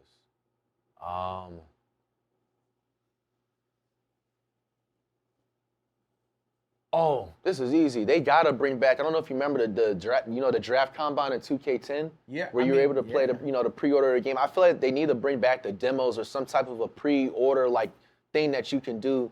Because I remember in NBA 2K10, so 2K usually always dropped in like September or whatever, October. You literally was able to have and play, not have the full game, but pre-order and play a certain portion of the game like in July. You know what I'm saying? You can get all the movements right. You can get all the like whatever. Like beta. You know, the beta, exactly. Yeah. And also with that, I feel like it'll help because the community will be able to tell them these problems that are in the game instead of them waiting until the game releases and now you guys are going to come up with a patch. Yeah. You know what I'm saying? The first month of the game. Like, yeah, they need to come back, start bringing back those demos. They was doing them all the time, like, and they just stopped, with the demos. I don't understand that. The prelude or whatever, like, they got to start bringing them back. I like 2K when it was more like arcadey. Yeah. Like, I hated, like, I think, like, I haven't played 2K in a while, mostly because, like, I just feel like once it got over-commercialized, like we had kind of talked about, I kind of lost my interest in, like, it kind of made me, like, stop playing. Yeah. And I think, like, the last time, like, I really played it was, like, maybe, like, 2K, whatever the year was before they had the Spike Lee one. What was that, like 2014? Yeah, like 2014? Yeah, 14, yeah. Shout out Spike Lee. Incredible. Love Spike Lee. New York legend. But just like, I feel like when the story mode came in and like all this stuff was going on in the story mode and like I felt like I'm like, this isn't why I'm playing 2K. Like I'm playing 2K because like I enjoyed the arcadey type of style of like getting drafted, getting the endorsements where it was just like a screen. They're like, who do you want to be endorsed by? Yeah, like you want Jordan, Nike, Adidas, or whoever else, or Under Armour, whoever else they had. And it was just like so simple, and you could like skip all the games that you don't want to play real smoothly and the My Player and the My Career. Like it just became a little too, I don't know, and it became like slower. Yeah, and I hated how slow it became. I just feel like they're focusing on the wrong things. Like they're assuming people want this, and it's like they don't really listen to the community. They need to do a better job listening to the community. That's gonna take them places. Simple as that. How about Madden? How do we feel about Madden and Madden's 26? Yeah, I'm not gonna lie. This Madden 26 is actually one of the best ones over the last few years. We like this one. This one's good. Okay. This one's actually pretty solid. I mean, they have its flaws. The AI system when it comes to blocking is still flawed. Sometimes they're just standing there and just like they're brain dead and don't block right.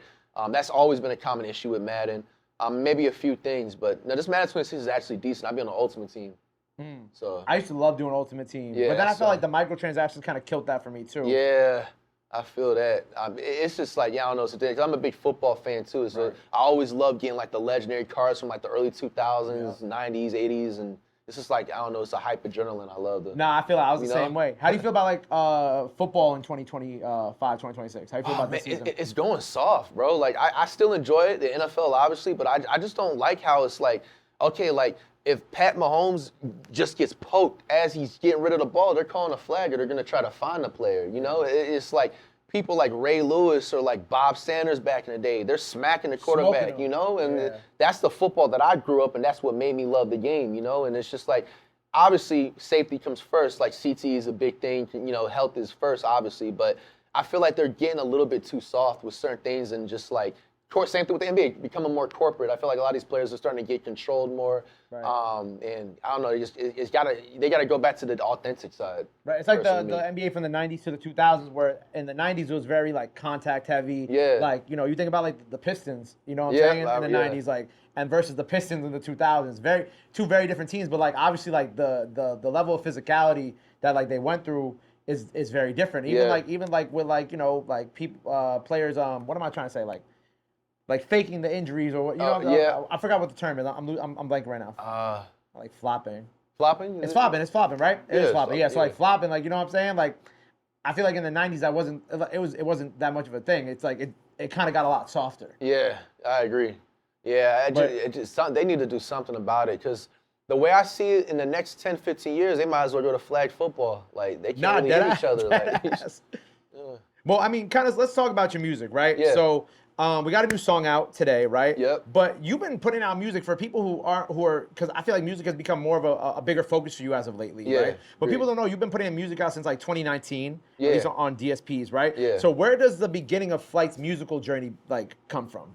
Oh man, it's just little hints I get through in my life. It'll just be, even like still to this day, even like talking about it, it'll just be like the weirdest thing. Like I remember I was in like 6th grade and, you know, my science teacher was sitting up there lecturing the class. I'm sitting there just writing just some bullshit freestyle in my composition notebook. And then she was asking me like, Kimani, what are you doing? She seen what I was doing. And then, you know, she was like, okay, since you want to write raps, why don't you perform it in the class? And I'm like, okay, this is about to be so trash. Like, I'm about to embarrass myself, but whatever. So I go ahead and perform it. And then like on some surprise shit, like, everybody's fucking with their bop with it. Like even the teacher, this teacher listens to zero rap, anything, just nothing, doesn't know anything about hip hop. But she was tuned in. She was just like, okay. But remember, education comes first. So I would get little like hints like that throughout my life, or just like people like, I'll just be getting off the bus, walking down the street. They'll just be like, hey, bust a freestyle for me real quick. I'll just look at them crazy. I'll just be like, bro, I don't even rap. Like, why are you telling me to like freestyle randomly for you? Like, that's just not, you know. And then like, it eventually evolved. Like when I started YouTube and everything, I would be big on like NBA Live. I don't know if you remember that era and stuff too. Yep, so like, you know, NBA Live 2K and stuff. We don't talk about your NBA. We don't talk about your NBA Live era no more. Yeah, we don't talk about that no more. Yeah, I know, right? So, yeah, no, I would play like the career mode and stuff, and then like I'll get like a crazy dunk. And you know how YouTube is with the copyright. I'm like, okay, I can't use a song because that's just gonna get copyrighted. It's gonna mess up my bread. So I'm like, okay, like how about like I'll just like think of like a hook or just some catchy harmonized something just to, you know, get people catchy. So I remember I would like come up with like maybe a 15-second like hook or whatever. I think it was like, it went like flag song, I'm shawty, flag smack them, something like that. And it was like some 10, 15-second song I just said on the mic. It was on a Yeti mic. I edited it myself. I forgot what thing I used or whatever, and then people was messing with this. So I'm like, damn. And then I ended up making it like a channel intro in a way and stuff.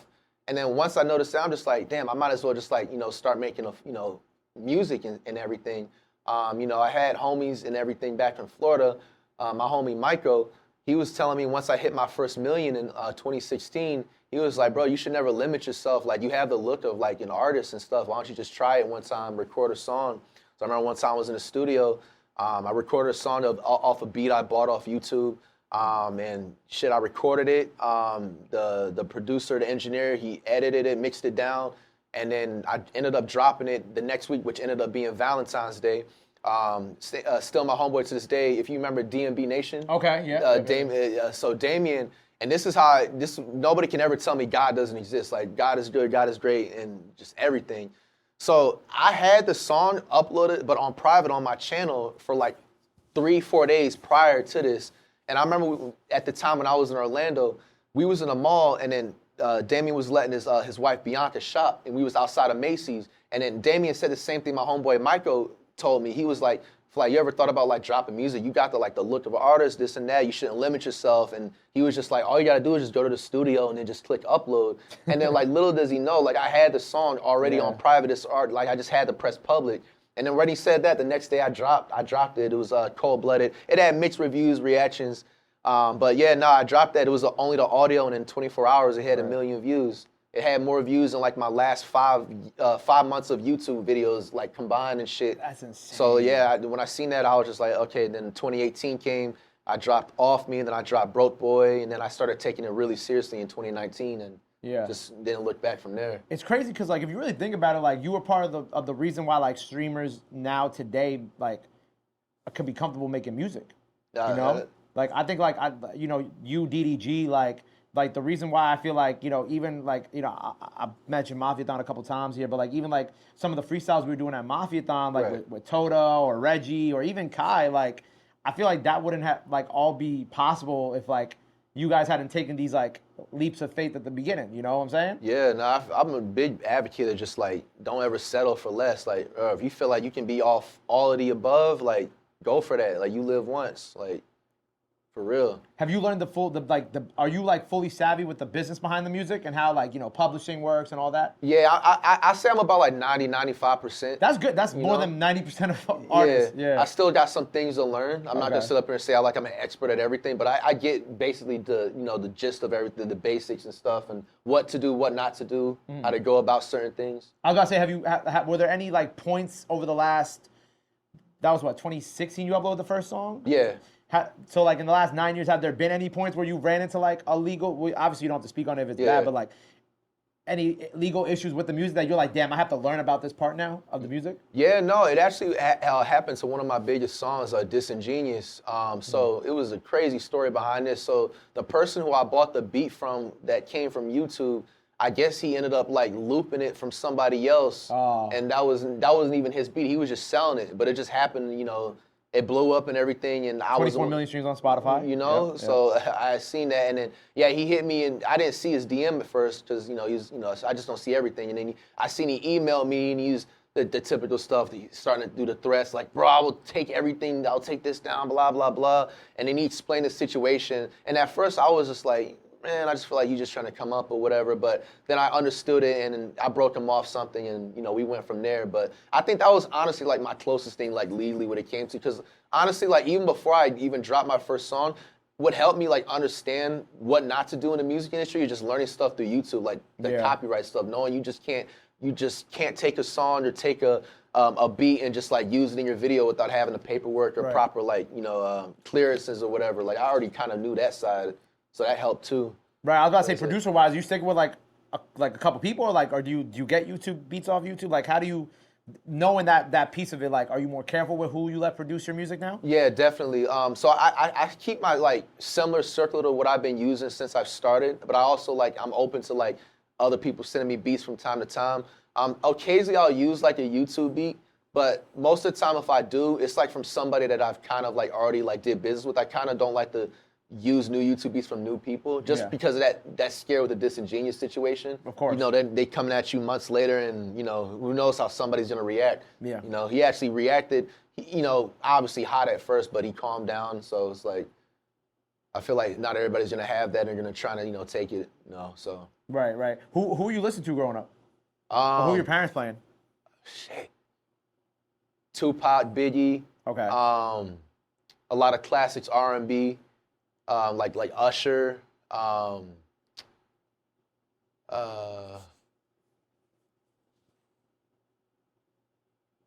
just like a lot of classic like R&B, hip hop, like early 2000s waves and stuff too.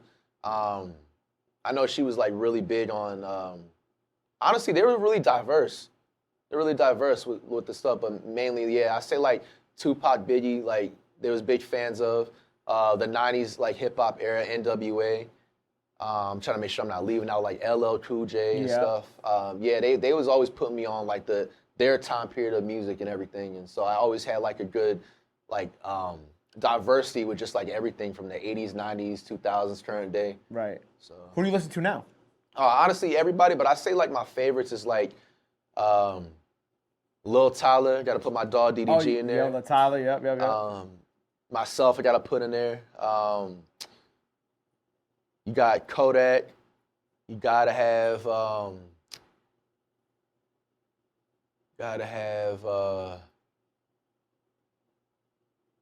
Mostly most of the Detroit artists.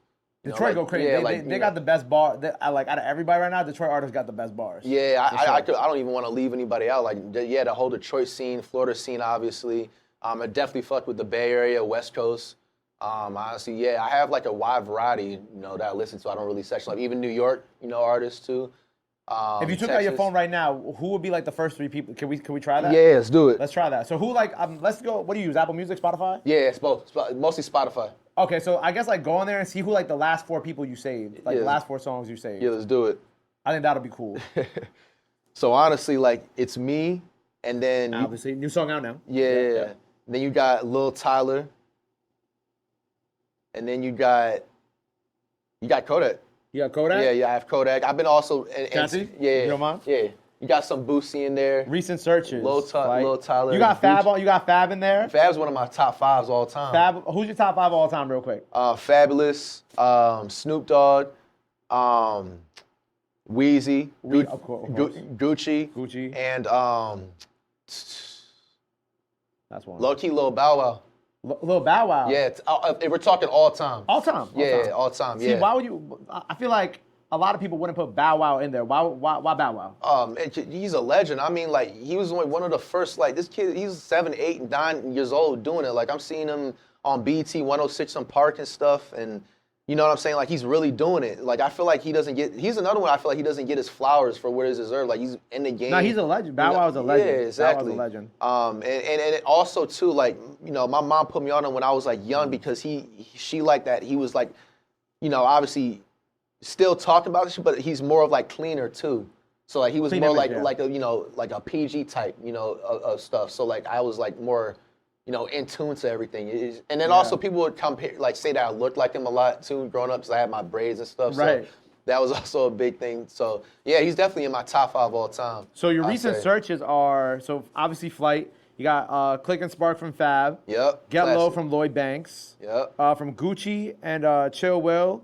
Hard on a Bitch. Chief Keef Every Day. Fresh Cut Boozy Badass. Mega Man TK. Who else we got in here?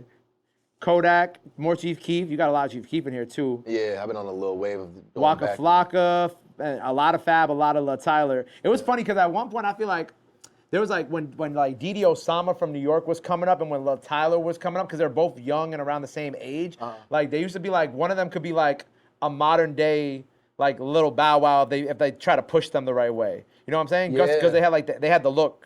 Yeah, no, I definitely know what you're saying. That's what I feel like in that category too. It just makes it like really legendary. Like especially like you come out as young and you just, you know, what's called market yourself. And, you know, last long like that. That just makes it a stamp.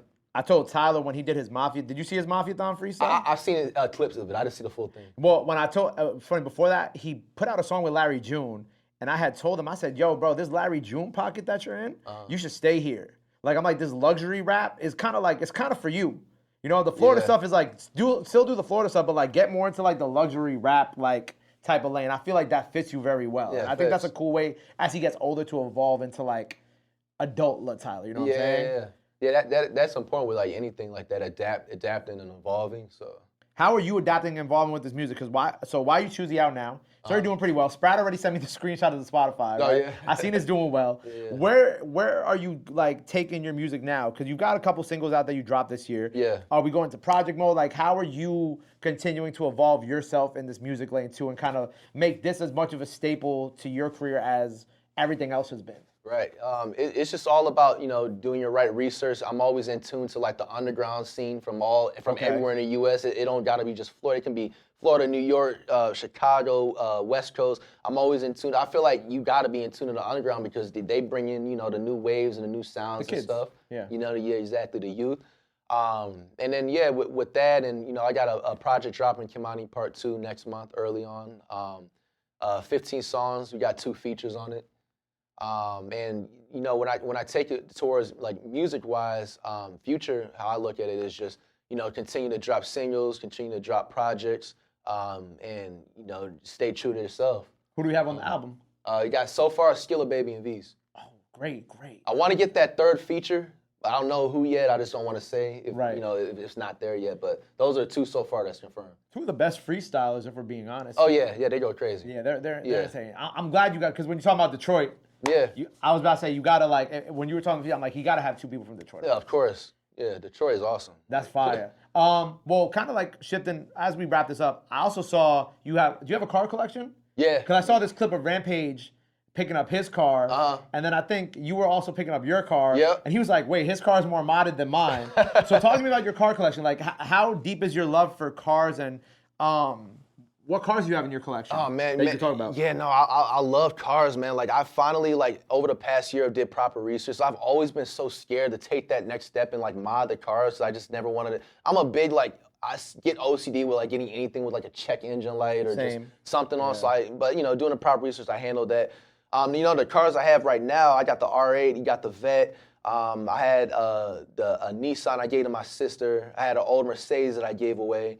I have a G-Wagon. I got a GT63S. The GT is fire. Yeah, Yep. that's tough. I got a Urus that's on the way. What else am I missing out? G-Wagon, R8, GT63S. Yeah, that's what I'm cooking up so far. And I eventually also want to get into like the old school cars, like the old schools and stuff. Yeah, my pops just got a 67. I'll show you. He got a 67 Chevy Nova. Yeah. It's all green. He's actually renting it out for like weddings and stuff now. Yeah. It's fire, bro. The old cars are dope. I don't know if you've seen the clip Speed and Booker. Mm-hmm. Yeah, something like how Booker has something like those old schools. Yeah, he has all the he has like some like rare cars and stuff in that collection too. Yeah. I gotta go back and watch the clip, but I know exactly. First of all, his like little warehouse, whatever. His crib was at his warehouse. That was a warehouse, I think. It was crazy. Yeah, bro. it was like a whole GTA server in there. Like, bro, insane. I think what was the process of getting the Urus? Was it like a hard process? Oh no, it's just dealership, and I just seen the one that I liked, and I just I want this. Okay. Yeah. Cause I always wondered because like I know the process to get a Ferrari is like super long. Like you have to like register for it or something like that. Like you have to like go to Ferrari, you have to like get on a list, and then when you get the Ferrari, like if you mod it at all, they'll take it back. Like they'll repo it. Yeah, I heard about that. I don't know why people like Ferrari is a beautiful car, but that's just like that's such a turnoff. Like why would you want to get something you can't customize, make yourself? Yeah. Like. I mean, I get it though, because it's a Ferrari though. Yeah. You know what I'm saying? Why would you want? Also at the same time, like. If a Ferrari is already a Ferrari, and it already comes like, why would you want to customize it too at the same time? Yeah, true. I mean, what about the tints? Would you like? Okay, the tints, yeah. Well, I'm in New York. It's kind of hard to deal with that because I got pulled over. Yeah, damn. But the tints, like if I was in Florida and like the South and I had a Ferrari down there, oh yeah, black the whole thing out. But I feel like you could probably get it. I feel like Ferrari would let you tint the car though. Yeah. I don't think Ferrari would want you driving around with people being able to just look in to see who's in it though. I don't know. Do you have a favorite car in your collection? So far. It's lucky the GT63S. Got to. That's a good one. That's a good one. I think my dream car one day, like I really want to import like the old Nissan Skyline from like Fast and the Furious. Oh, man, I know what you're talking about. Yeah, the Paul Walker one. Yeah. Actually, like one of the people on my team met somebody who like their dad owns it. Like, and they actually have like the original, like it's probably not the same one, but they have like the same paint job and same mods and everything. It's like the exact, like they actually have the whole Fast and Furious, like all the cars, like the Supras, the Hulk wagon from Tokyo Drift, the one that Bow Wow drove around. Yeah, they got the whole thing. Damn. That's like my dream. Like Fast and Furious, like all those cars, like that is definitely like my like goal garage. Oh man, yeah, no, you can't go wrong with that. That's a classic. Yeah, but kind of like, as we wrap this up, man, the last thing I want to talk to you about is, you just turned 30, right? Happy belated birthday. When's your birthday? August 7th. I'm August 9th. Really? Leo, my dog. Let's go, yo. The best. Right. Do it the best, man. Best. Come on, man. Come on, bro. But you just turned 30, right, yes, sir. man? You're a father of two kids now? Yep, daughter and son. Daughter, son, beautiful. Like, what do you feel like, it's only been like 2 months, right? For everybody who's afraid to turn 30 who's in their 20s, right? Yeah. How has your life changed these last 2 months? How has your mentality shifted? And how do you feel like even having your kids now, how has this all changed your perspective on just everything? Oh, man, it's a wonderful thing. I just feel like anybody that's, first of all, afraid to turn 30, I feel like if anything, it's like you want to do that. Like, I feel like it's like a certain like luck status that I've gotten ever since that's happened. Like, I feel like I've been blessed much more than, fast especially too, and unusually, obviously, everything's deserved, but it's just like, in that category. And when we're talking about like kids and stuff, I feel like my decision making is a lot more like pure and a lot more stronger. Right. When we were talking about earlier, let's say if somebody like cuts you in line or whatever, like even little things like that, I'm not gonna like, unless obviously you stand up whenever you need to for yourself, but it's just like, I like the way that I think, now that I'm, at the age and stuff now. And I just feel like you get the mentality like, okay, that you're not, if you're being real, not old, but that time is also coming. So it's now is the time to step it up. Everything that you want it to be, you go 110. You don't just go 100%. You go 110. You know what I'm saying? Be everything that you can be. That's basically what the motto has been since I turned 30. Is just to like letting all gas, no brakes. Be all you can be. Don't settle for less. Make the smartest decisions. Be there for your kids. And because at the end of the day, I just want to be a superhero. It's both my daughter and my son. I want them to be able to look up and see that like they have a great role model and somebody that's gonna always, you know what I'm saying, give it their all, for the family. So right, straight up. Well said, man. And last thing I'm gonna ask you is, why do you only post your birthdays on IG? Oh man, I ain't gonna lie. Like, okay, I'm gonna tell you the truth. So with IG, like, I mean, obviously, for granted, like, if I get like maybe like some big thing that happens or some big event or sponsor, whatever, like, I kind of got out of the midst of just over the last few years. Now, to each its own, but I just feel like once you start like getting in the habit of posting so much on IG, if it doesn't have to do with like brands or something, you promoting something or whatever, it's just like being in high school all over again. I used to like back then be on IG posting like 2-3 times a month, and I would literally be just trying to find fits online. Like, okay, like I want to look this certain way. I want to make sure nobody got this, and I know this is gonna hit. And it's just like it's just a toxic mentality going. Like you're just trying to dress to impress and flex, impress people that you'll never like see in your life. Or I don't know. I just got a lot more like secure in myself that I feel like I don't need to like. And also I like to also be like low key too. I don't be liking obviously here and there maybe pop it a little bit, but I don't know. That's just personally me. I just don't like to sit up there and post photos, try to make sure I get this right angles, make sure I got this fit, make sure nobody wore it before. It's just a distraction, honestly, too. So. I understand. Hey, well, look, man, new album out next month. Yes, we don't have a date yet, right? Top of November. Just top of November. Yeah, top of November. We might get that last feature, right? Yeah. Cool. Yep. New music, Skilla Baby, V's on the way. What else you got coming up that we got to know about before we get up out of here? Oh, man, Duck Pack. We got some new flavors. We got a new third strand and more carts dropping. Towards, I want to say, the end of the year. We got more locations. We just got approved to Vegas. We got Chicago coming. Thank you so much. We got Chicago coming soon. We got AZ coming soon. We got the Bay. We got Dago coming soon. Hopefully New York, you know what I'm saying, in the future soon. So it's expanding. Very happy with that. And then also Curry coming soon. Curry 1v1 coming soon, man. Soon, man. And the Speed one, too. Yeah, Speed. Hey, Speed. 13 zip, man. There you go, man. Well, look, man, FlightReacts on the radar, FTC.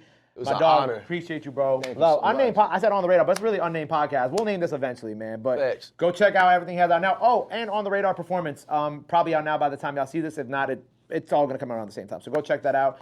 Until next time, Gabe P. Signing off. Flight Team, stand up. Flight Team, stand up. Let's go.